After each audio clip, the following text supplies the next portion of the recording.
Hi, thanks, Steve. My name is Jack. I'm an alcoholic. Hi, Jack. I told you a couple of weeks ago I went out to San Diego to attend a American Bar Association conference on professional responsibility. And while I was there, as you might imagine, I'm connected with the American Bar Association for alcohol and drug abuse and lawyers. But every state has what's known as a client protection fund. And what the client protection fund does is that when lawyers steal money, it pays back the client up to a certain amount. It's a pretty big number. For example, I think in New York State, the payback is $6 million a year, and that's with a $100,000 cap on each client. So I was interested to know from the people that were there what their figures were on what alcohol and drug abuse had to do with lawyers stealing money, you know. There are some people that shouldn't be lawyers, obviously. We all know that. I'm serious about that. You know, some people just don't understand what it is to be a lawyer. But the process that you have to go through in order to become a lawyer is it's incredible, the weeding out process. I remember being cross-examined by the Character and Fitness Committee when I applied for admission about parking tickets. You know? Guy was bawling me out because I had like 6 parking tickets. So, you know, what happens to a lawyer that makes him steal money? You know? So I asked this guy from Michigan. I said, what do you think the percentage is of alcohol and drug abuse that is connected with lawyers stealing? And he says a gut reaction is, you have to remember now, these guys are all disbarred. You steal money, you're disbarred. So they don't really have a lot of follow-up on it. But he says the gut reaction is that 80% of the lawyers that steal money are alcohol and drug addicted. Big problem, huh? Big problem. I asked a guy from Tennessee, he says, I don't think it's that much. I think it's more like 50 or 60. Big problem. Big problem, you know. So, you know, every time I come to a meeting, I just have the feeling that we're the luckiest people on the face of the earth, you know, to have this. God. And I was reading something this week. Guy says, I can't come to AA, you know, because I'm the president of this company and I have 6,000 employees and I have a very big job. And I can't go to AA. So the AA member says, well, you know, keep drinking, you'll lose the job, and then you'll feel free to come to AA, you know. You know, you won't have that problem anymore, you know. That makes sense to me.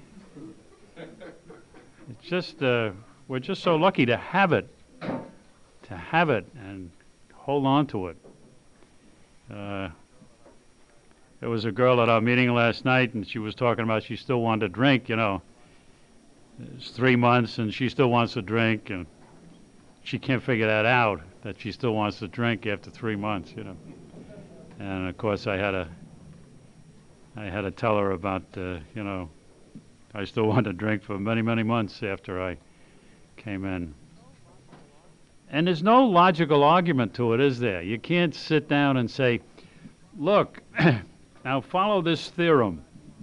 You have 3 driving while intox, you beat your kids, your husband threw you out, you know. Well, what's that got to do with my drinking, you know? There's no logical argument. You just have to hang in there on faith and trust, and suddenly it'll all come together. That's the way it seems to happen. It all just comes together at some point. And it's not overnight, but it does come together. We're going to talk about the 7th step today. And every time I think of the seventh step, I think of the two things that Bill says we have to pay as a price for this program. On page 14 of his story in the big book, he says, simple but not easy. A price had to be paid. It meant destruction of self-centeredness. I must turn in all things to the Father of light who presides over us all. Those are the two prices: destruction of self-centeredness and turning to the Father of light in all things. And seventh step is it's the shortest step we have. Very simple. It's in English. Should be no problem, right? Humbly ask Him to remove our shortcomings. Easy. Should be no pain attached to that. But somehow there is. And what are these defects of character? Aren't they really just my human nature, you know? When we all come in here saying, you know, I'm human. I'm a human being. I have pride, greed, anger, lust, gluttony, sloth, envy. These are all, I'm a human being. I'm a human being. I have all these things. And but the 12 and 12 tells us that the defects of character is going to bring us back to drinking. If we don't get rid of them, they're going to go back to drinking. And we can't handle that. I mean, we've been there, you know. All of us tried drinking. We tried that. That did not work. We thought it was a panacea, but it didn't work. So we have to do this. We have to do this step. Alcoholics are a funny group, huh? They say we're hyper. We're, you know, everything's loud, and we want everything in excess, and we want excessive. We want more than our share of really everything. It's okay for the rest of the world to have just a little bit, but for us, we must have more than our share. We must have more than our share of security and prestige and romance. We must have more than our share. We really can't get along with just our share. We have to have more than that.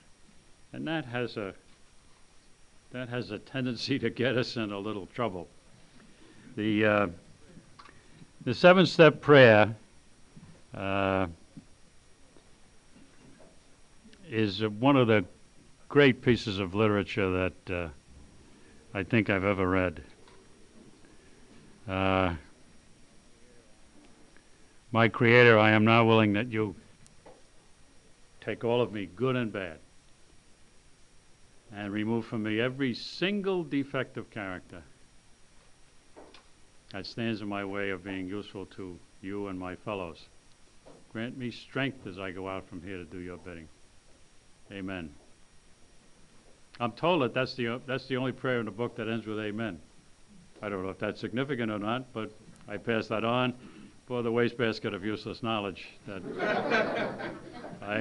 I give you at these meetings. The thing that struck me when I first, when I first came around AA, we didn't read the big book. If you want to hide something, put it in the big book. Put it away.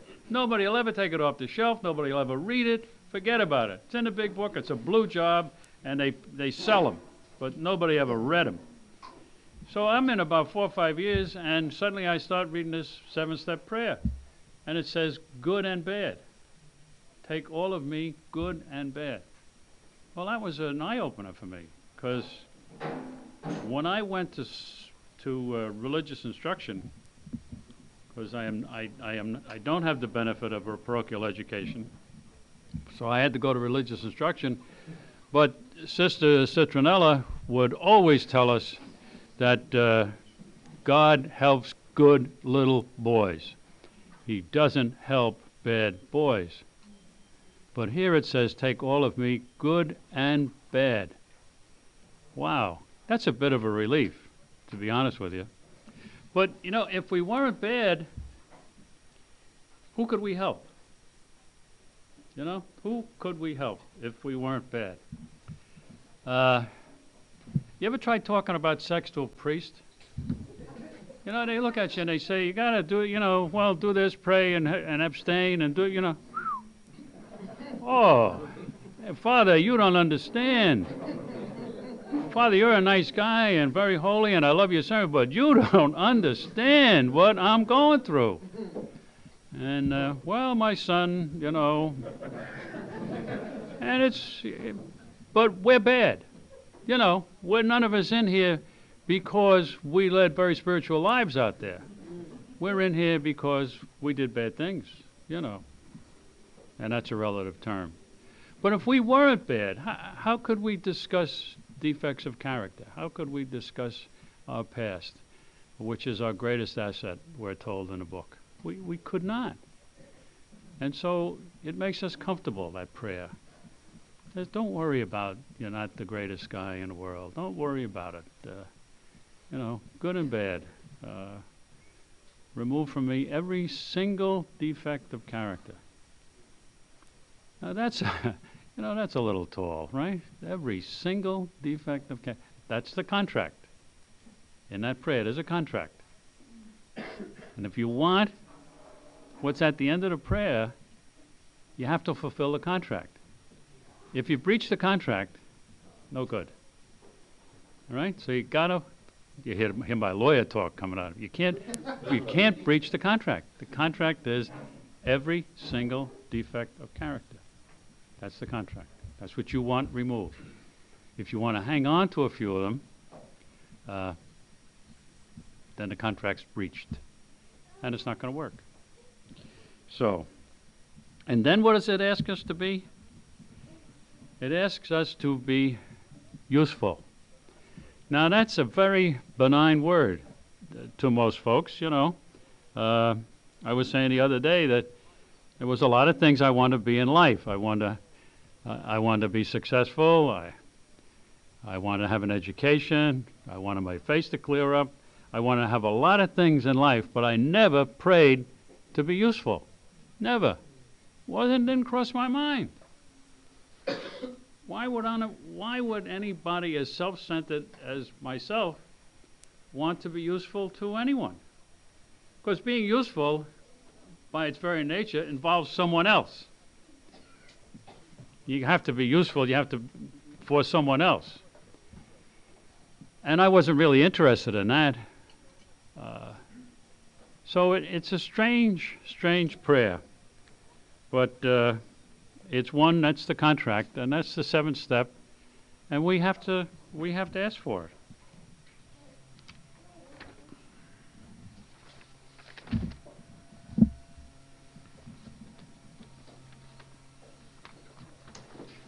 One of the things that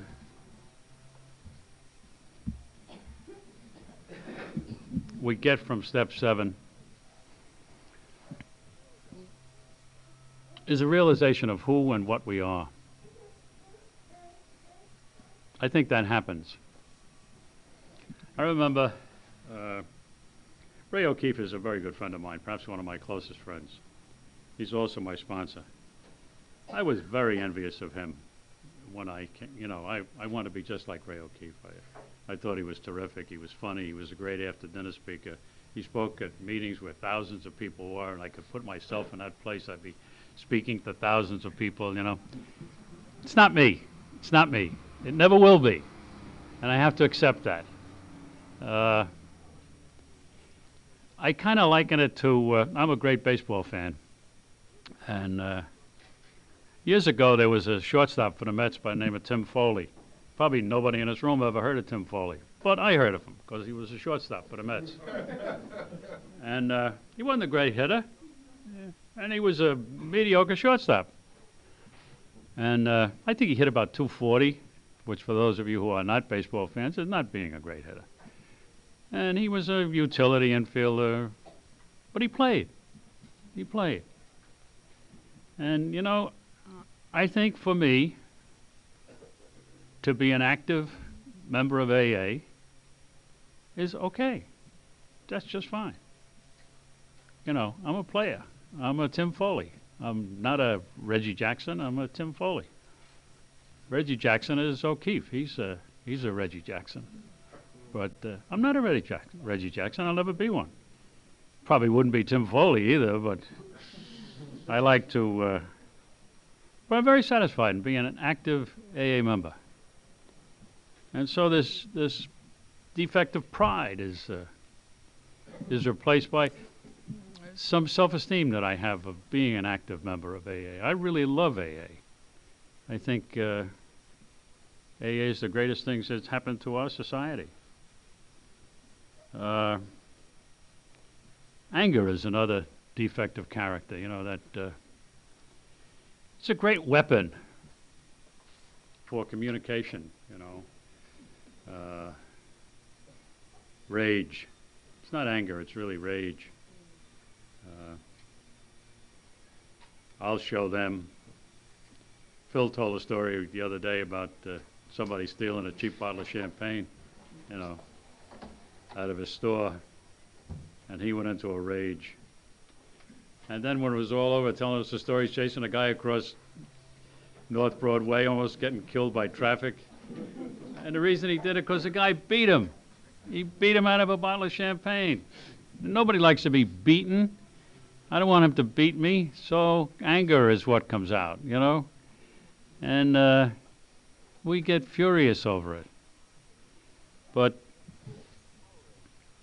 if we can tolerate the people in our lives, if we can understand the people in our lives, and if we can act civilized, we can replace anger with those three virtues.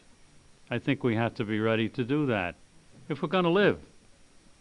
You can remain angry, but you're going to get drunk. You're going to get drunk. You ever see a person in AA, they talk about, oh, you should work with this person next to me. I can't stand her. She drives me out of my mind. She's always doing this. You could hit them like a time bomb. Tick, tick, tick, tick. And they're going to explode, and they're going to get drunk. And we see it happen all the time. We want everything in excess. We want more than our share of everything. Maybe that's a defect of gluttony, I don't know. But we want, you know, we never wanted to get mildly intoxicated, as the book says, right? You know, mildly intoxicated. I guess that's a phrase like social drinking. I believe it exists, but I don't understand it. Mildly intoxicated. You drink, you know, for an edge, and you got to keep the edge. Some instances you have to stand up and speak, so you have to keep the edge a little lighter, but mildly intoxicated. So excess is our problem, and impatience. You know, we want things fixed right away. We have no patience with life. I think that comes from, I think it's demonstrated in us through alcohol. We feel lousy, we drink. We feel much better very quickly. Alcohol works, doesn't it? Really works. You want to feel better quickly? My recipe was a Rob Roy or two. And I felt much better very quickly. And so we want to have these, everything taken away quick. We have no patience for life. We want the kids to be right. We want the wife to be right. We want the job to be right. It's got to be quick, quick, quick. And I was told in here some time ago that rather than praying for what I want, I should pray that I want what I have. And that kind of changed the whole thing around. Because we all have a great deal. Everyone in this room has a great deal. I know that. I don't have to tell you that. You know that. And it's all as a result of the program of Alcoholics Anonymous. And if we pray to want what we have, it sure takes a lot of burden off gluttony. And accept what we have. There's a great phrase to don't ever do something today that you can put off to tomorrow. They have a 5-syllable word for it called procrastination. And people always consider that a very benign term. And I think it's dishonesty. I think it's not doing what you're supposed to do. I think that sober people, sober living, demands that we discharge whatever's given to us the way we should. If we go to work, we do the work. So sober living replaces sloth. When I became a lawyer, I was very envious of the greats in my profession, you know, and I was jealous of them.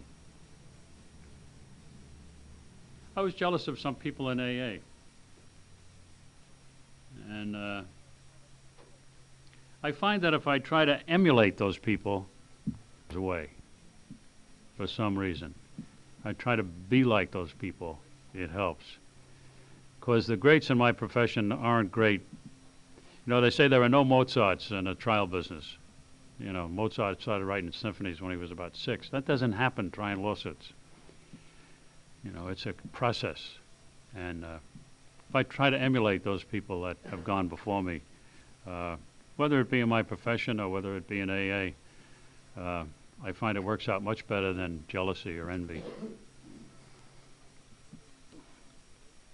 I think AA meetings are the greatest vehicle for change in our society. I think at an AA meeting, we have an opportunity to show caring and sharing. That's not given to most of our society. Too often I see at AA meetings, and I don't like to be critical, but you people see it as much as I do. People get into cliques, you know? As much as I hate the phrase, old-timers get into cliques, you know. But you're there for the newcomer. You're there to stick your hand out and find out what's going on with this guy who says, I'm fine. How are you? He's sober 1 week. I'm fine. Oh, good. How's things on? Fine. Everything's fine on the job, you know. Well, let's sit down and talk for a while, all right? You know, that's one thing we have, and that's time. And how we spend it is really up to us. So I think, you know, spending the time with the newcomer, reaching out for the newcomer. Not this business of standing up against the wall and saying, well, if they want to come, they can come talk to me. You know. Every time I talk to somebody that's new in my group, they always say, you intimidate me. You know, I intimidate anybody, you know, but they think if you got more than a month, you got, you know, you're intimidating. I heard somebody speak the other day, wasn't in AA either, and he said, he's really not one of my favorite people either. Judge Rehnquist, he's a chief judge of the Supreme Court. And he was addressing the Valparaiso Law School graduation. And he said that we live in the biggest shopping mall in the world. And we all have the same commodity to spend. If you want your daughter to love you, spend time with her. And do it now. He said you can't play catch with an 18-year-old. This guy might be brighter than I think.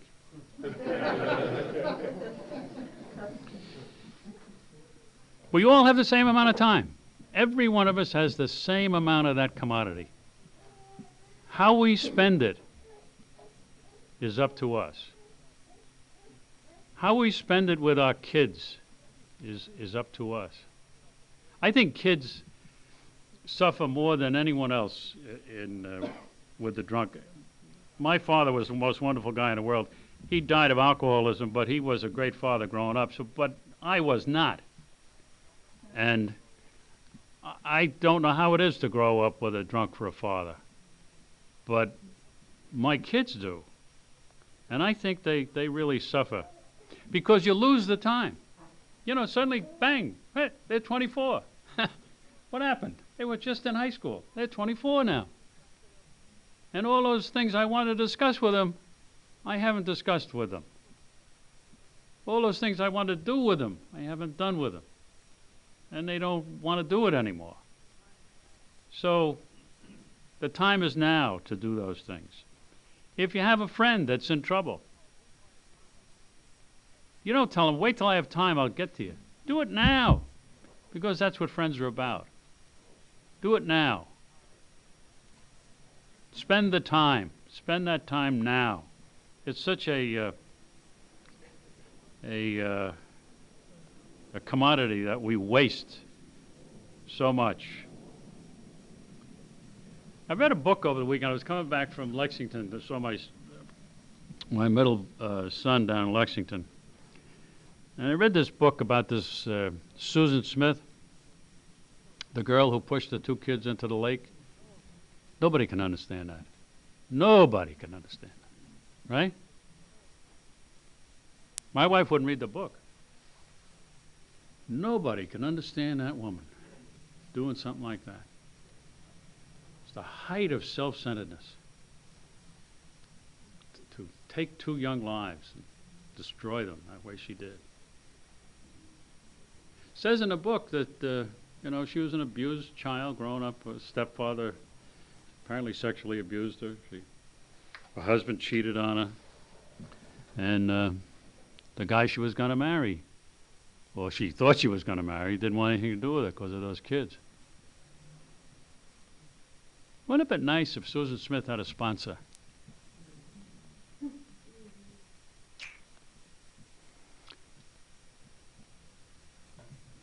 I was thinking about that as I read the book. She had nobody to go to, nobody to talk to, nobody to pick up the phone. Say, hey, listen, I've been rejected by this guy, and, he says it's my kids, and, nobody to talk to. It's a terrible thing. And nobody can understand it. And I don't think, but it's a funny thing. The minister who eulogized the children said that he was at home one night and a woman called him, and she had read the eulogy. And she said, I won't tell you my name, but my kids got on my nerves something terrible one night. And he had one child got on her nerves.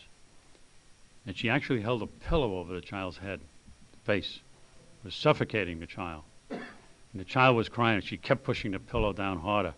And suddenly the doorbell rang. And she had to go to the door. And it was some stranger that came to the wrong apartment. And so she stopped, and the child is alive. But she says, that happens, That happens. What a reaction to life, huh? To take someone else's life. That's a terrible reaction to life. But aren't we talking about that here today? Our reaction to life. How do we handle life as it comes to us? Do we fight it? Do we battle it? Or do we live with it? I think that's what we have to decide in the seventh step. Do we want that contract? Every single defect of character removed? Do we want to handle life civilized?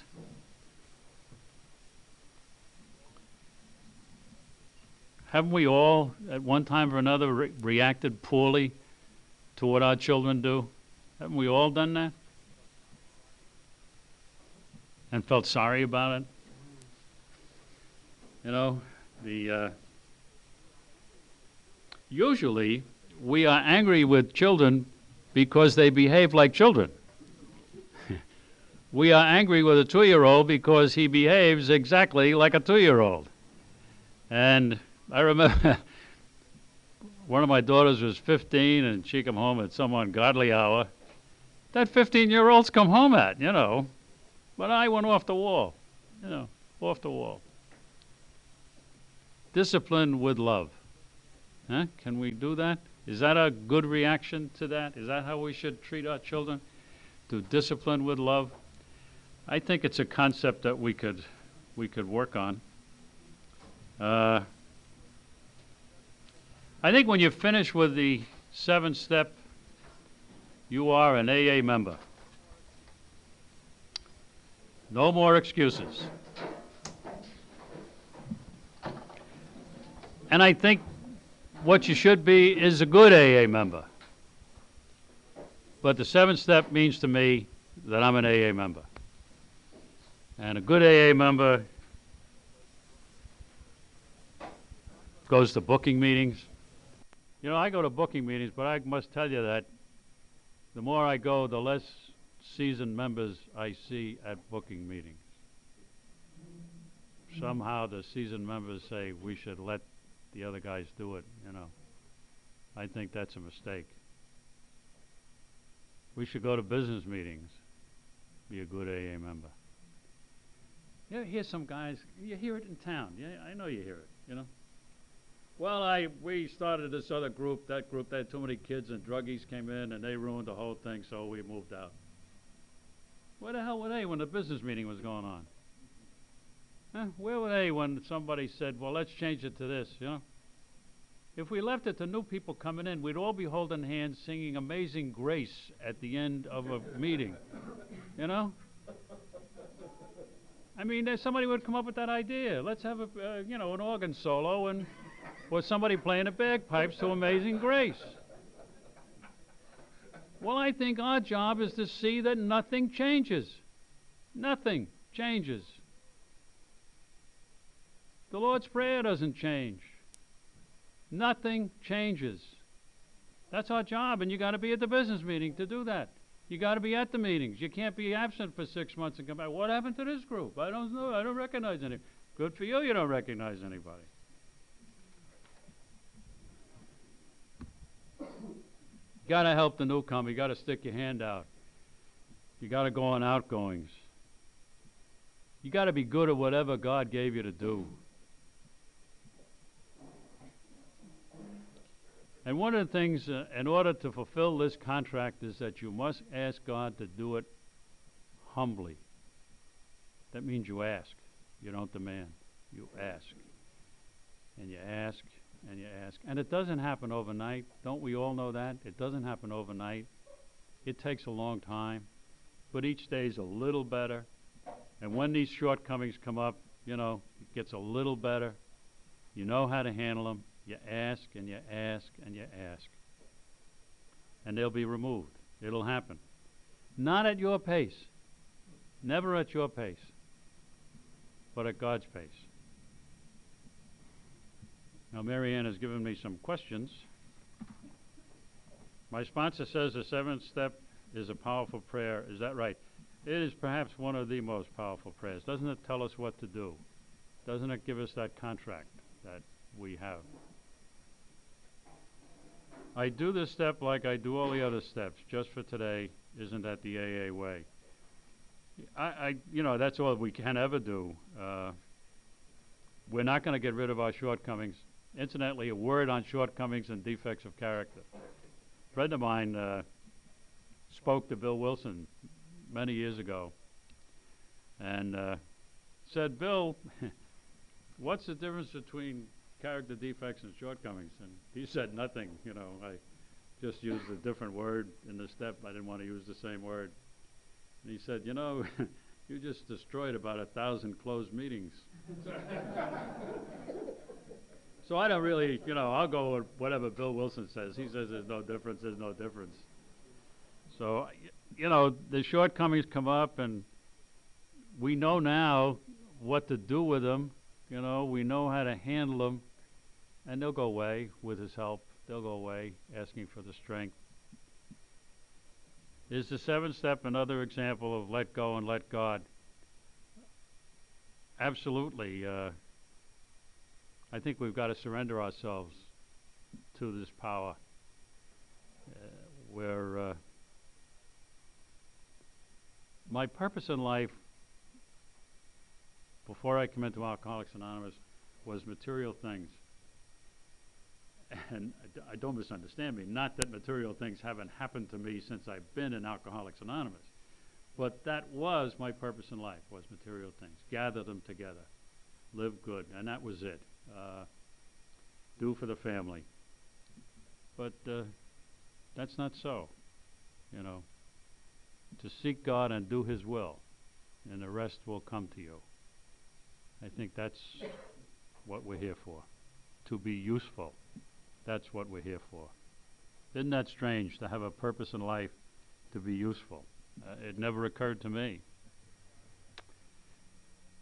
Defects of character and shortcomings are all character flaws. I don't need to separate them, do I? No. Short answer. Would you say perseverance is a must? Yeah, I just think that, you know, anybody who comes in and expects to be changed overnight is, you know, got a bottle of Muscatel under the front seat. It's not going to happen. It's funny. I was thinking the other day, not that I ever did this, you know, but I left my briefcase in the courthouse. I'm always doing that. I go and so somebody calls down and he says to the court clerk, and this is what before I came into AA, he said, is Keegan down there? Yeah. I think I have his briefcase up here. The court clerk says, is there a bottle of Muscatel in it?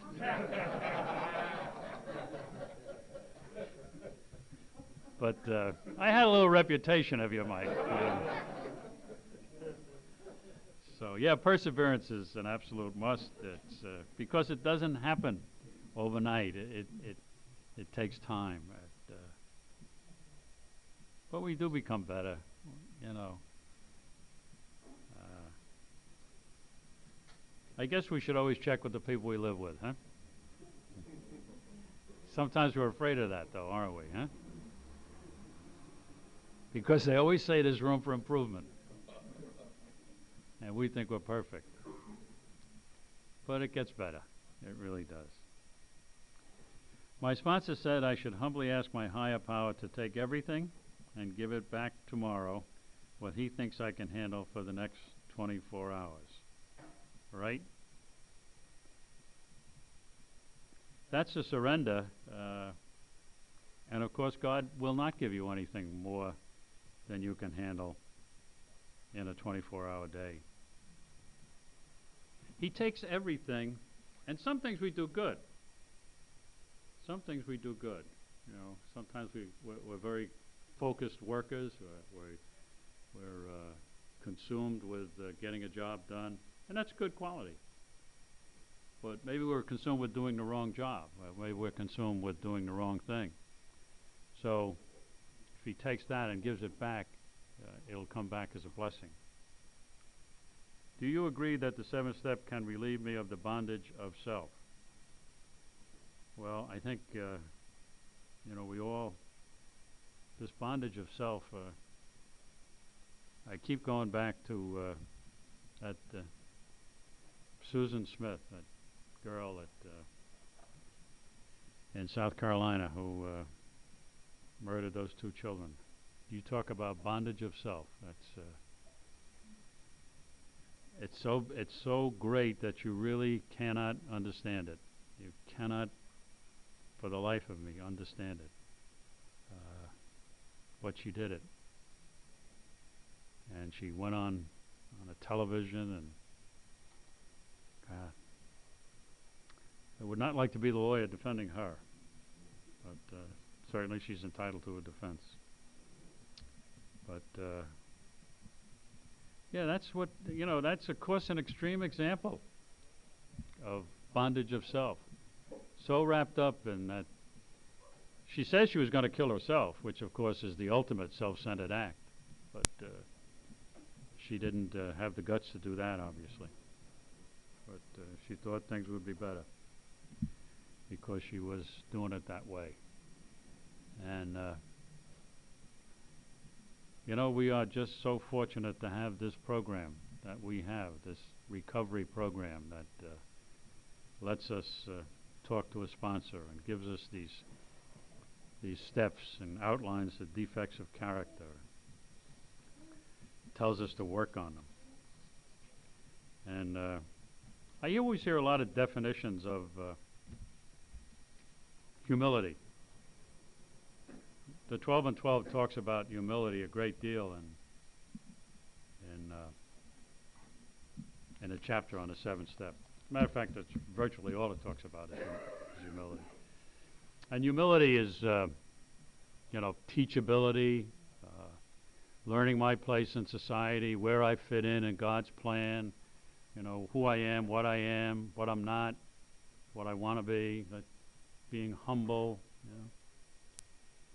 And Dr. Bob, who was, we don't talk a lot about Dr. Bob, but Dr. Bob must have been some piece of work. They say, you figure an AA career, I don't know, 30 to 50 years, something like that. How many people do you help? A couple of hundred? I don't know, something like that. Maybe, all right? And then you're pretty active. Dr. Bob he died in 48, and he got sober in 35, so it's 13 years.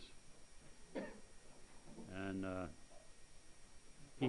he literally put hands on and helped 5,000 alcoholics. 5,000. Put him up in a hospital, He'd have an office, Guy Committee office. They tell the story on him all the time. Guy Committee office, shaken apart. They told me at King Street, that's where the AA meeting was, that I should come to see you. He'd look at him, reach in his pocket, pull out 50 cents, go out the back door, down the street, go into the bar, give the guy 50 cents, get a big one, and then come back and see me. And that's what he would do. He'd put the guy in a hospital, get him sober. 5,000. He was a great man, great, honest man. Oh, I have a tape of his that he says that, and I think this was maybe 1948, something like that, shortly before he died. He said, I'd still like to drink if I could get away with it, but I know I can't. I'd still like to drink. Very honest guy, didn't care what anyone else said. Told Bill, don't mess this thing up, keep it simple, Don't mess it up. Don't let the psychiatrists and the scientists get at it. Just keep it simple, It's a simple spiritual program.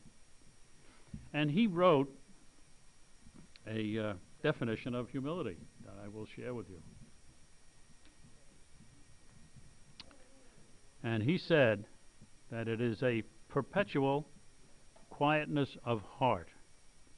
It is to have no trouble. It is never to be fretted or vexed, irritable or sore. To wonder at nothing that is done to me.